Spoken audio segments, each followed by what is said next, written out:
Hi everyone, welcome to Rike Sports and our F1 show with Ollie from F1 Global. Hi Ollie, how are you? Good, mate. It's race week, finally. Yeah, it was a 3 week break, unfortunately. We had to change the calendar because the race in China got cancelled. So it's a bit annoying to start the season and have to wait 3 weeks for the second race. But we're over that now. It's just a couple of days away now. So looking forward to the Imola Grand Prix in Italy. Great race we had there last year, expecting more of the same this year. But before we talk about this race, let's just take a look back at that last race, the first race of the season. What a race it was in Bahrain. And we got to see the duel that we're all hoping to see between the two fastest teams, Red Bull and Mercedes, and the two best drivers on the grid, Lewis Hamilton. Well, actually, I say the two best drivers, but Fernando Alonso's back. I don't know if I can. I'd say two best. I I'd think, give you that. yeah, it's difficult. I'm a big fan of Alonso. Big fan of him. I'd say two of the best, top three. I have three. Yeah, two of the best rather than the. I'm going to go for two of the best drivers, Max Verstappen and Lewis Hamilton. What a race it was. And Lewis Hamilton, again, masterclass to win that race with a car that was slower, tyres that were a lot older. He managed to hold off Max. It was edge of his seat stuff. As I was speaking about earlier, it's just amazing to watch that. That's races like that makes F1 so exciting. And let's hope for many more for the rest of the season. What was your thoughts on that? I mean, I think it was the best season opener we've had in years. I can't think of the first one that springs to mind is Braun, going back to maybe 2009, that season opener.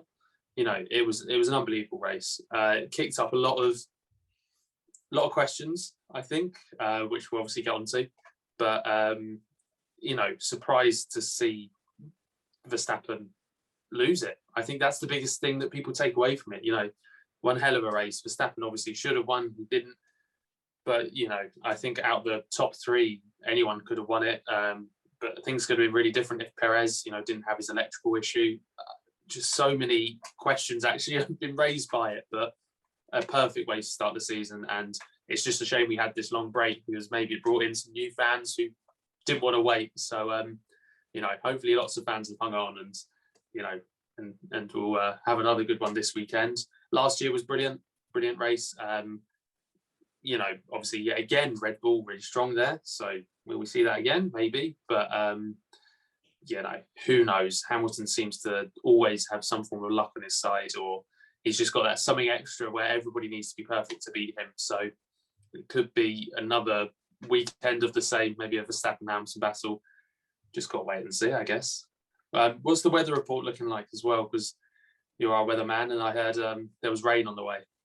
Well, they're saying there's a chance of rain, but the forecast has been changing. So when I checked it a couple of days ago, it was saying there's more chance than it is now. Now there's a lower chance of rain. There's more chance of rain during qualifying than the actual race. But as we're saying, it'll be interesting to see how the cars perform on a different track. And now if there's a chance of rain as well, we've not seen how these cars perform in the rain. We know how good these two drivers are, Max and Lewis, in the rain as well. So it does rain, but add to the spice of the race, and it'll be interesting to see how it goes. But now the key thing we take out of the first race of the season is the performance of the cars.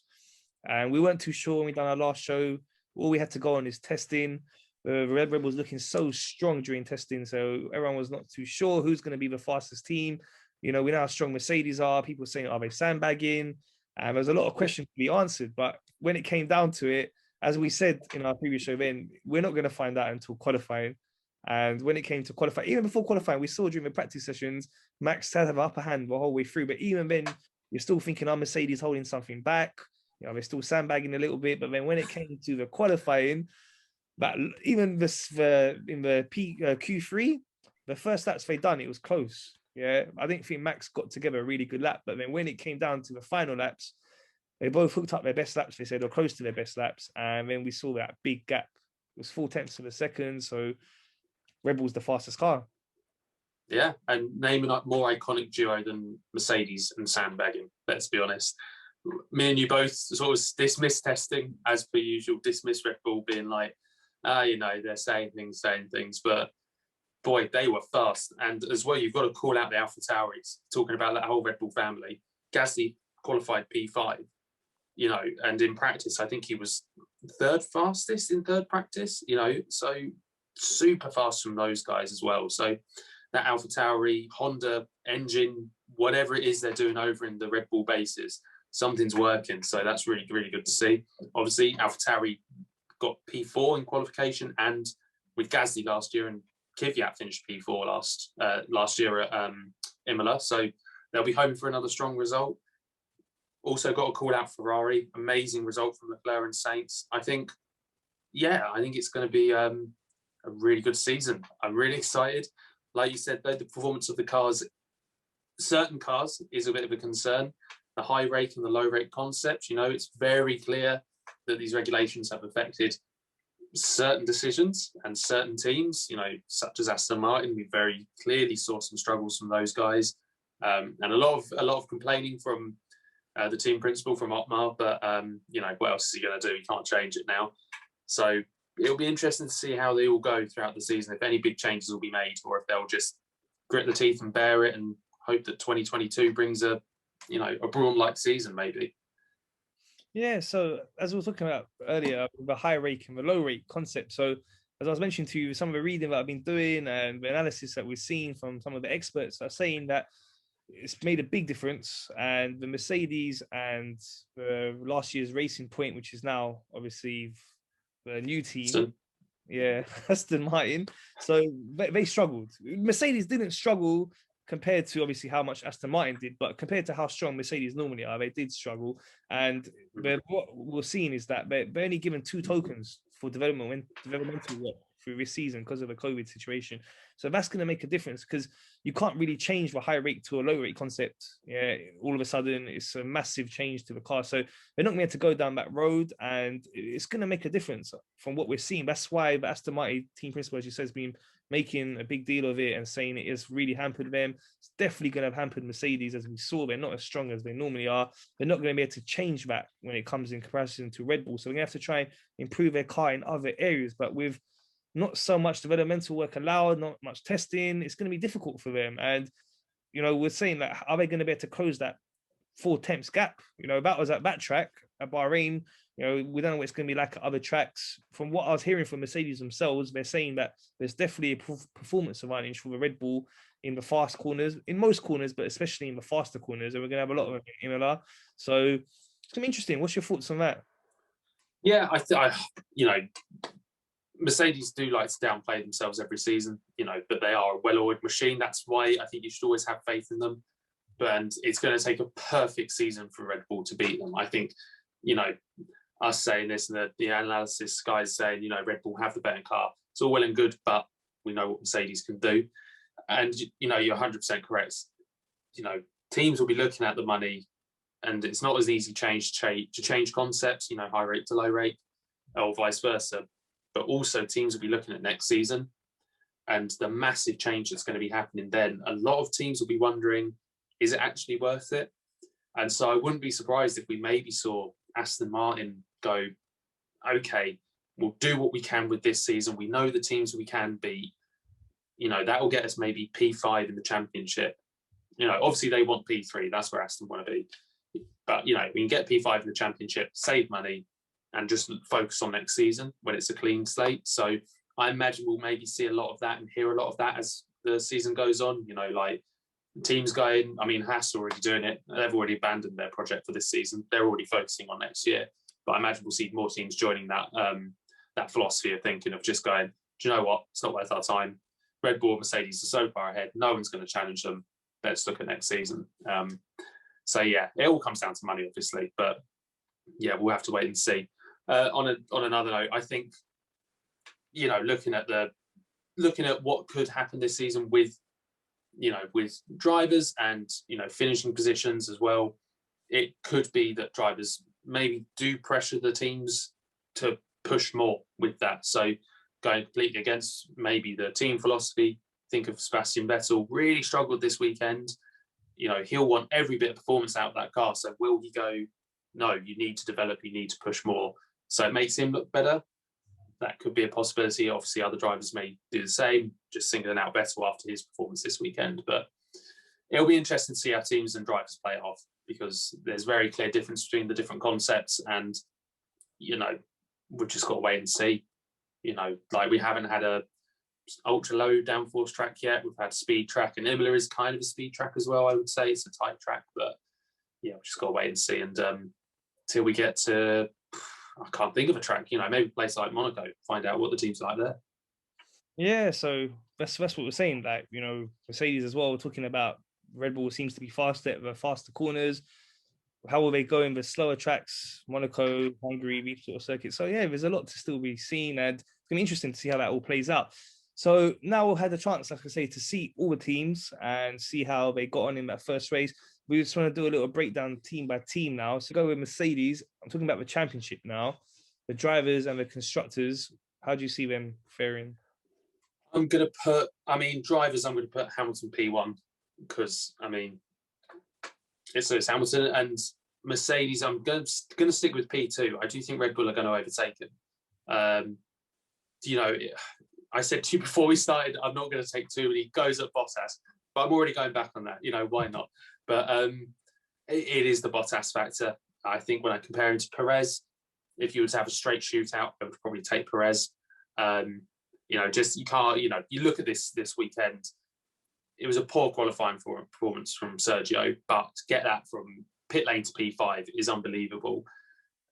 And it gives me confidence that if he can get that car qualified P4, P3, P5, whatever, he can then do something more that Alex Albon can do and Pierre Gasly can do either. So, that's where my brain comes in with the constructors. I think Bottas probably finished P3, to be honest. I said P4 in our first predictions, but do you know what? He did remind me he's a damn good driver. They messed up his pit stop. If they didn't do that, he would have been fighting, I think, for P2. I think he would have caught up with Max. So yeah, that's where I'd put those guys. It's really difficult to doubt Mercedes, let's be honest. But I think Red Bull are going to take the constructors this year. Now watch them not, because it's going to be Mercedes all the way as per usual. But yeah, what about you? You going the same?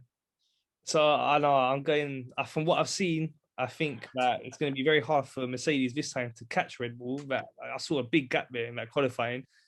Hamilton, the brilliance of Hamilton, the brilliance of Mercedes, they will win races. As we saw, they won the first race. But I think overall, Red Bull will win more races, and Max is quality, as we know. So he has the ability that you give him the right car, he will win enough races, I think. And I'm going back on my prediction.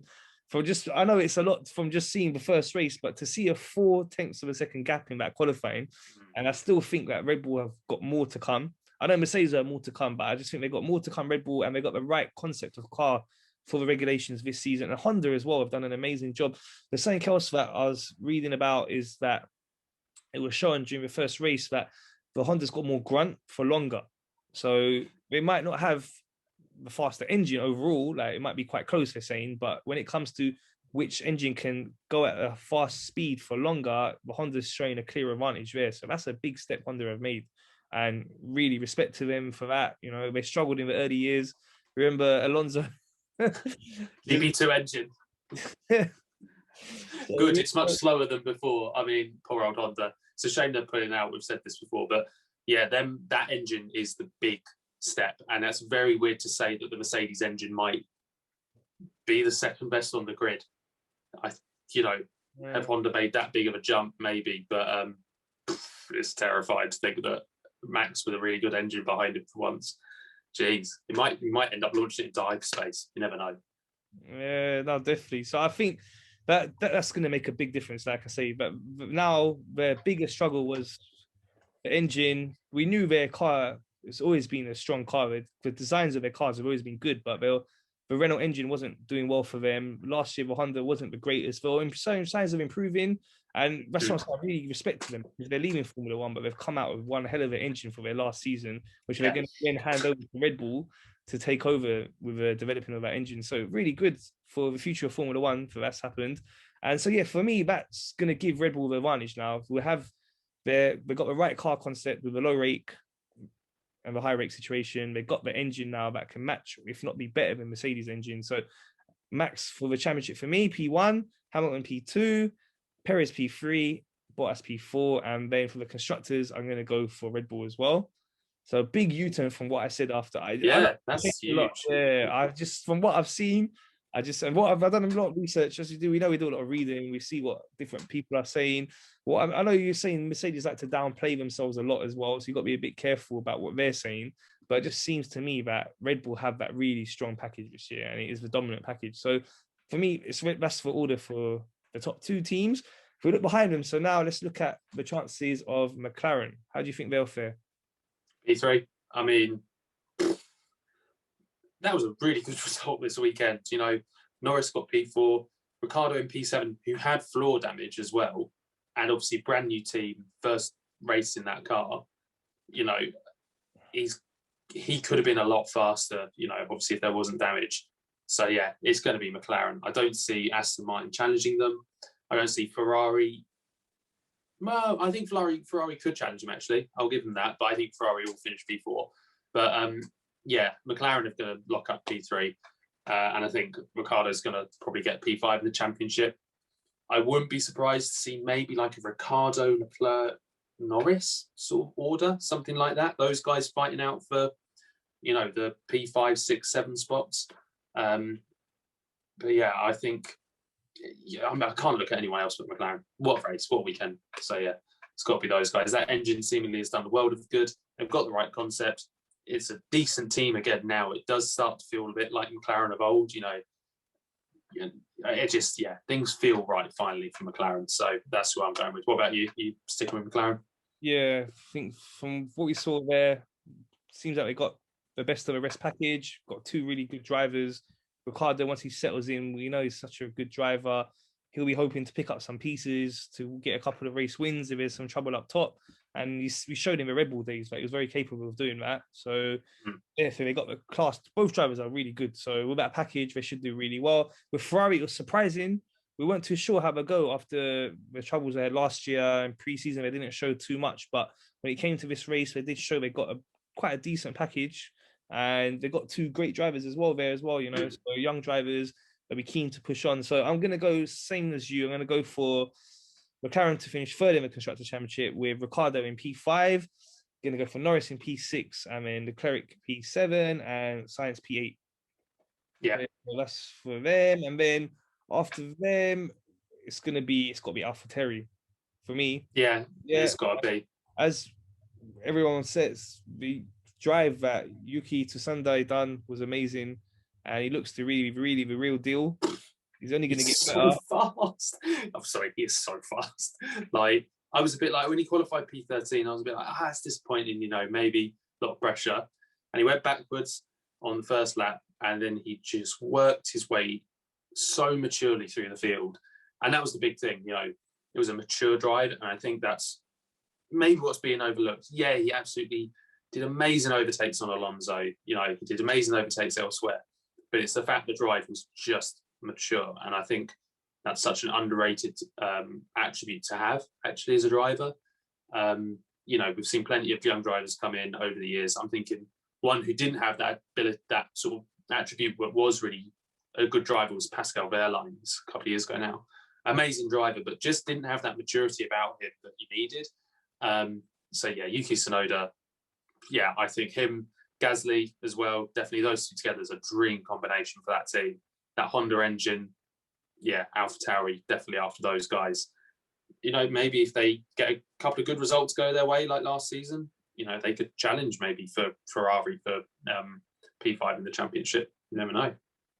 Yeah, so interesting one. What do you think? Who do you think is going to be faster between the two drivers? Gasly. I mean, it's going to be Gasly. Just experience. I think Tsunoda's going to push him at points, 100%. And I think Tsunoda will always be there. I think that's, where we'll see him this season is probably, 7th, 8th, 9th, 10th, one of those, just always consistently picking up points race by race, which is what a team like this needs. But I think Gasly's going to just do the better of him. He's got far more experience. He knows the team. He's, sort of bedded in. And I think he's got the will just to beat Tsunoda, because Gasly's really got a point to prove. And he's got a point to prove, obviously, to Red Bull and the program, but also to other teams. Maybe at the end of this season, he may look elsewhere. Keep seeing rumours about Alpine. I believe it's going to happen French driver, French car to replace Ocon, who isn't that popular. So, you know, he's got a clear goal in mind, and so it'd be interesting to see how he handles it. For sure, good stuff. So now Aston Martin. Yeah. Vettel had, the team in general had a really poor opening race, as we know, but Vettel was poor. We saw that when the car is not so good, he struggled at Red Bull up against Daniel Ricciardo. He struggled at Ferrari up against Charles Leclerc. And now it's only the first race and it's a new team, but he did really struggle compared to his teammate Lance Stroll. He had a really poor weekend. What's your thoughts on that situation? Yeah, I mean, the qualifying was a bit of a shame. I was actually more on his side regarding the yellow flag issue, but, you know, he started from the back. He had a really good launch, actually. I'll 100% give him that. Really great off the line. I think, made up 6 or 7 places. You know, it was just, again, a bit of a weird decision from the team. And we saw this with Racing Point last season, 1 or 2 just odd decisions. You know, we saw it for Lance Stroll in Turkey.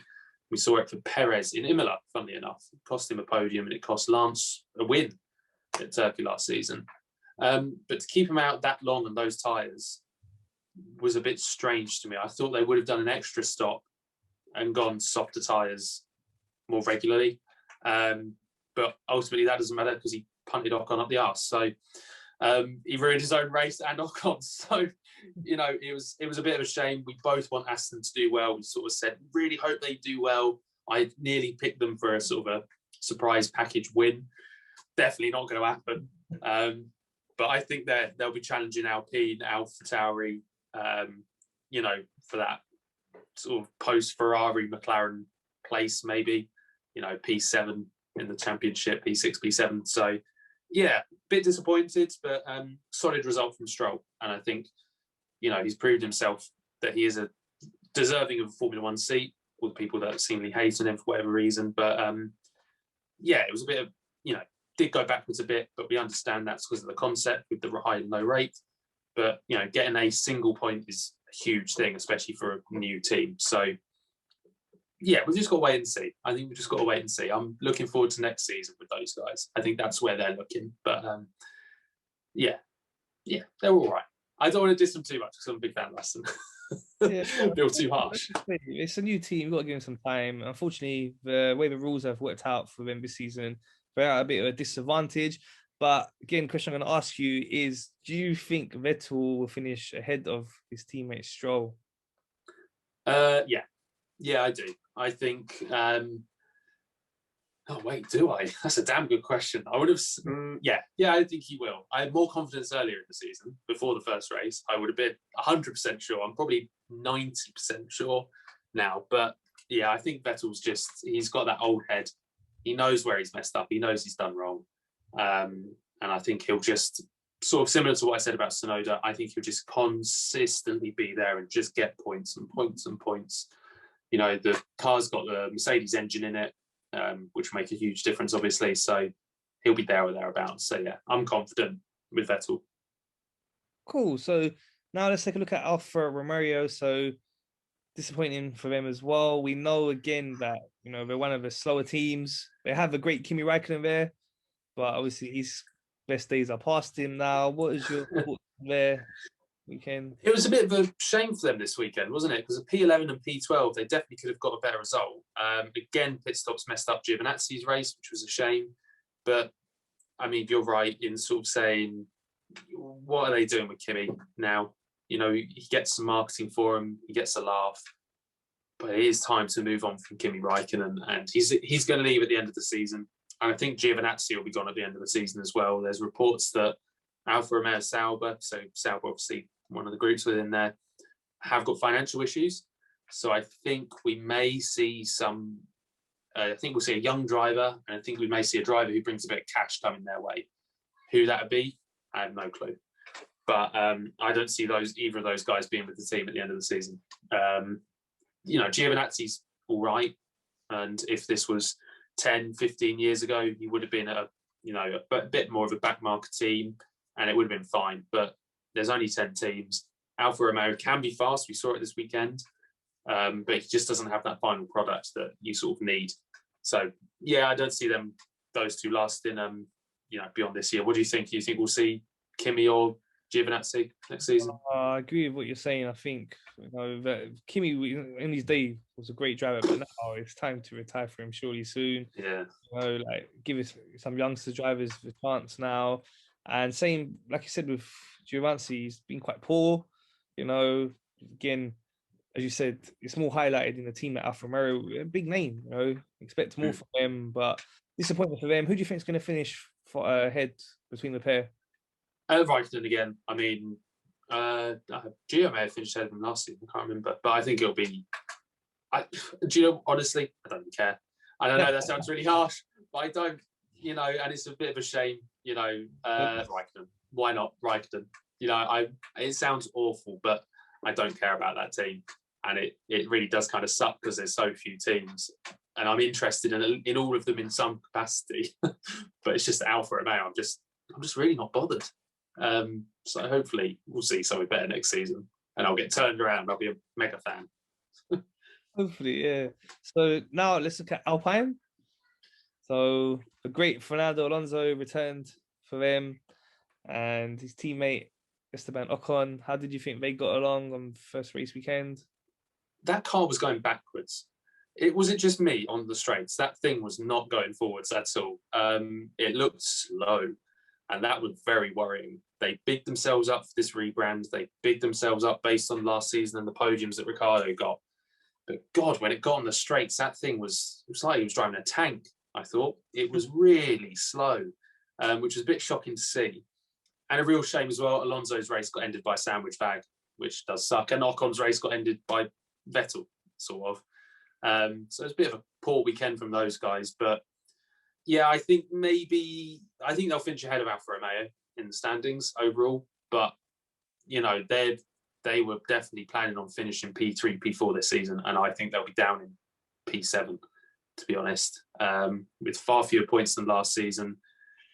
Ocon, I think, will finish behind Alonso. I think that's fair to say, just because it's Alonso, like you were saying at the start, one of the greatest F1 drivers of all time, let's be honest. So yeah, it just was a bit of a shame for them this weekend. I went in with high hopes and sort of came out quite disappointed. I'm hoping for big things, I have to say. What were your thoughts being an Alonso fan? Do you think? Yeah, so disappointing. Yeah. I think Fernando, he wouldn't have come back to Formula One if he thought they're going to be really slow for the next couple of years. So he must have known. He kind of hinted at it that this season is a bit of a write-off. As you said at the top of the show, a lot of teams are going to be like, forget this season. Yeah, let's not worry too much about it. Let's focus more towards 2022 rather, the major rule changes coming in.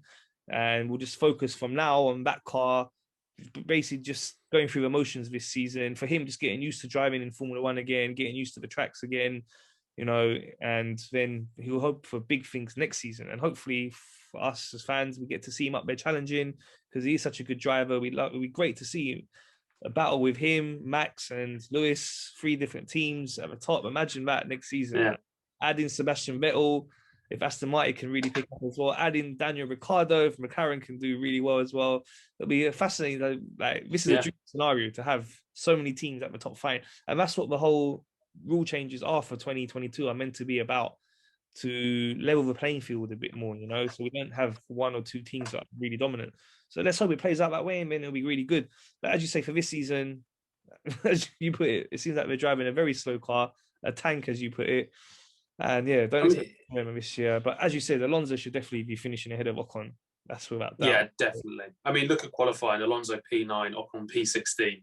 Yeah, the guy's class. I mean, I know that obviously the fuel, I know things are different between Q1 and Q3, but he was 1.5 seconds, I think, ahead if you sort of just took the blank times, which is terrifying because that man is 39 years old and hasn't driven in F1 for 2-3 years.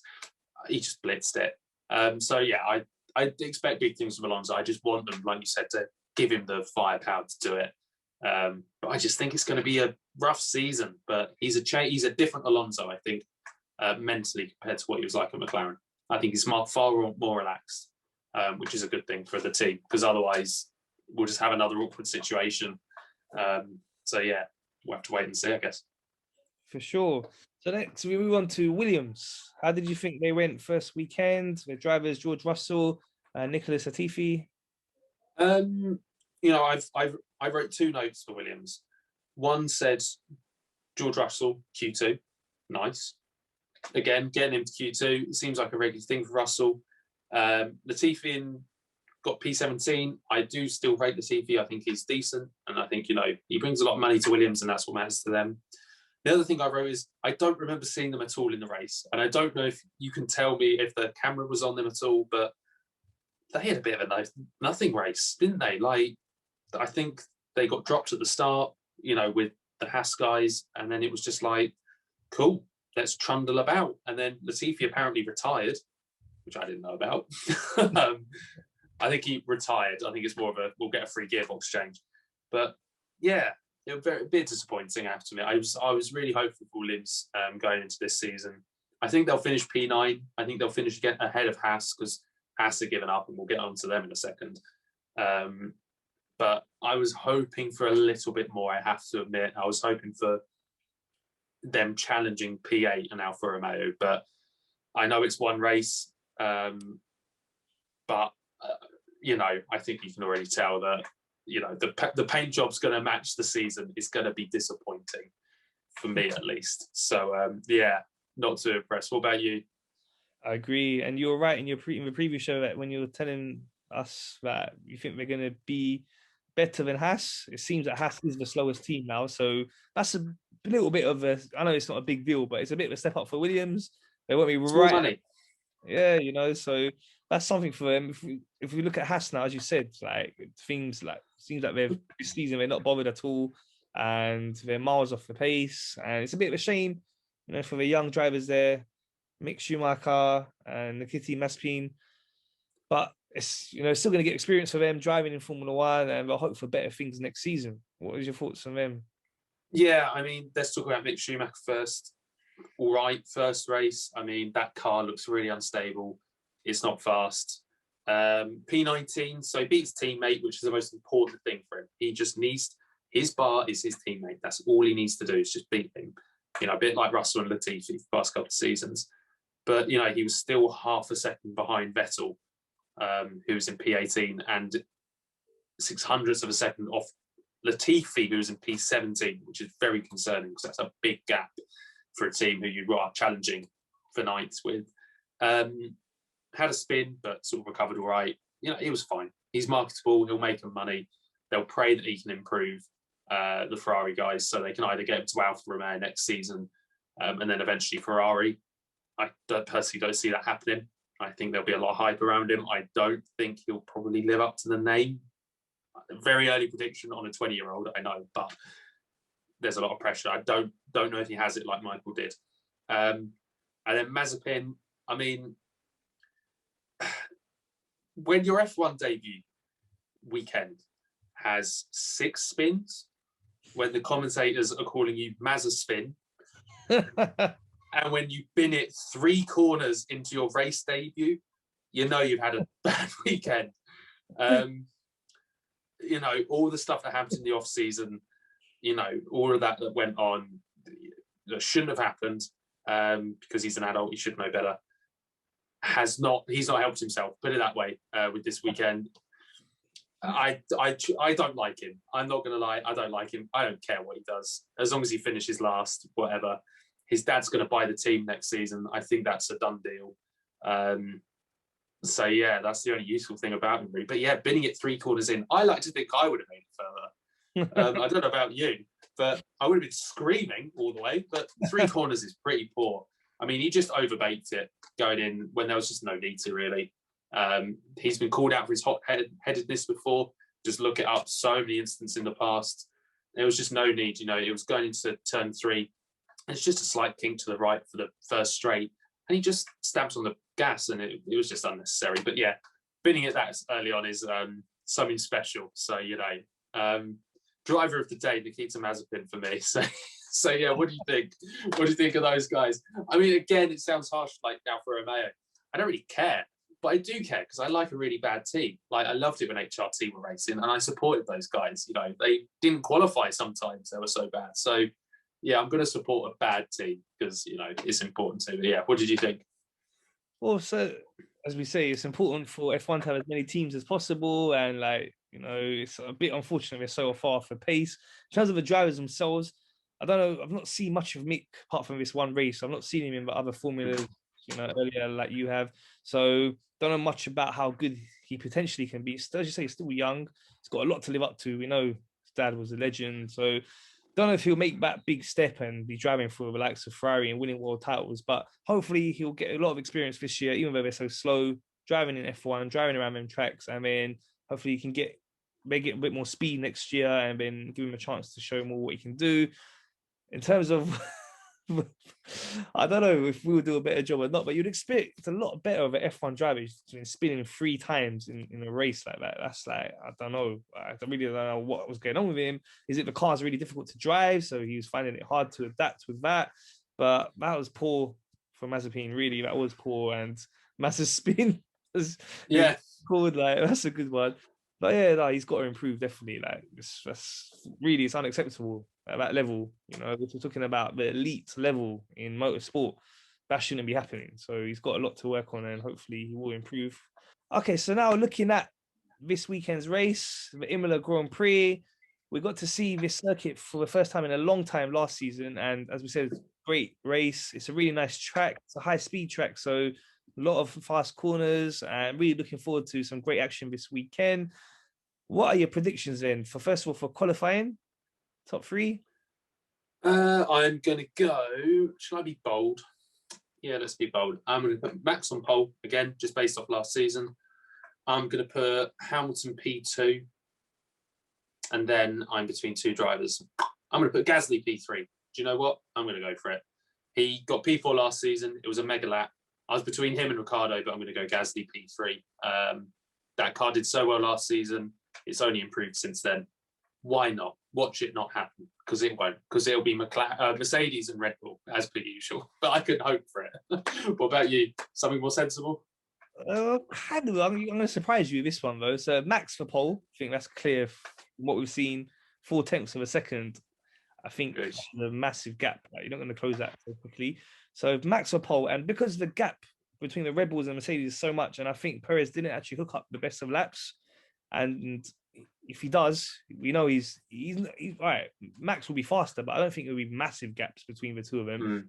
I think that Perez is a good shout for P2 in qualifying.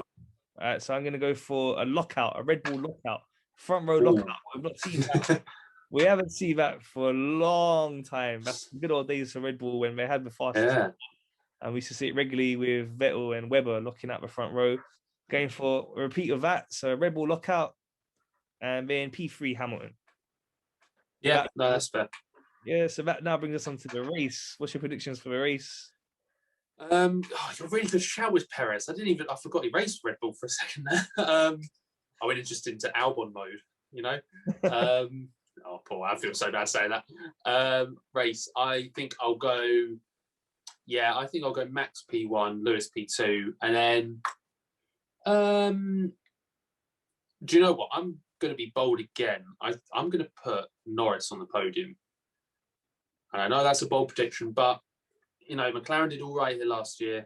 Yes, Perez is a factor. Yes, the Ferraris are faster. Yes, AlphaTauri were fast last season. And yes, it sounds like I'm trying to talk myself out of it, but I make one bold prediction every week, and I'm going to put Norris on the podium. P4 last race with a great qualifying. I think he can repeat a great qualifying again. Mercedes engine, faster car. Why not? It's about time you got a podium. So yeah, I'm going to go Max, Lewis, Norris. So yeah. Cool. Okay, so for me, going to be a bit more boring, and I think it's going to be time, especially if he has Perez behind him in second. It's going to give him that rear gunner to help him to hold off Lewis. Yeah. I don't think he'll have much issues holding off Lewis this time if they get their strategy right. It was a great call. We didn't talk much about that, though.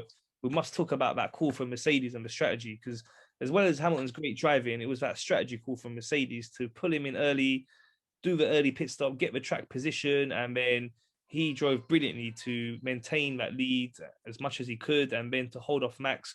We talk about making mistakes. Lewis doesn't make them. You know, a lot of drivers under pressure, they buckle, the odd mistake will come in. Lewis is so good at that. What we said with him, he's so good at keeping the mistakes to the minimum and also managing the tires. You know, that was the key. So great strategy for Mercedes. But even if I think this race now, I think Red Bull will be wiser to that this time, and they'll be more aware of having to look out for Mercedes trying to do something like that. And I think just they're going to go for it, especially if Perez gets P2. That would be a great rear gunner for Max. He'll just look to fly out, build a big lead, and I think it'll be more comfortable in this time for Max. But now Perez, can he hold on to P2 from Hamilton? I'm not so sure there. I do rate Perez, but I'm not so sure that he'll be able to hold off Lewis. So I'm going to go for Lewis as P2 and Perez P3. That's my top 3. That seems a lot more sensible. I just like go for it. Yeah, why not? Yeah, the third spot is kind of more up for grabs. It's hard to see a Ricciardo, Norris, or one of the Ferraris getting into the top 2. It did happen last season, where we saw some shocks where that was anything can happen, as we know. This is sport, Formula One. Cars do become unreliable sometimes. They have crashes. So anything can happen, as we know. But if it plays out as we've seen based on form alone, and there's no variables involved, we have to get the weather as well. We said there is a chance of rain that can mix things up as well. So it remains to be seen what will happen. But it's going to be exciting and looking forward to the weekend. Thank you so much for your time, Ali. Thanks for having me. That's all from us. Please remember to subscribe, like, and share. Thank you.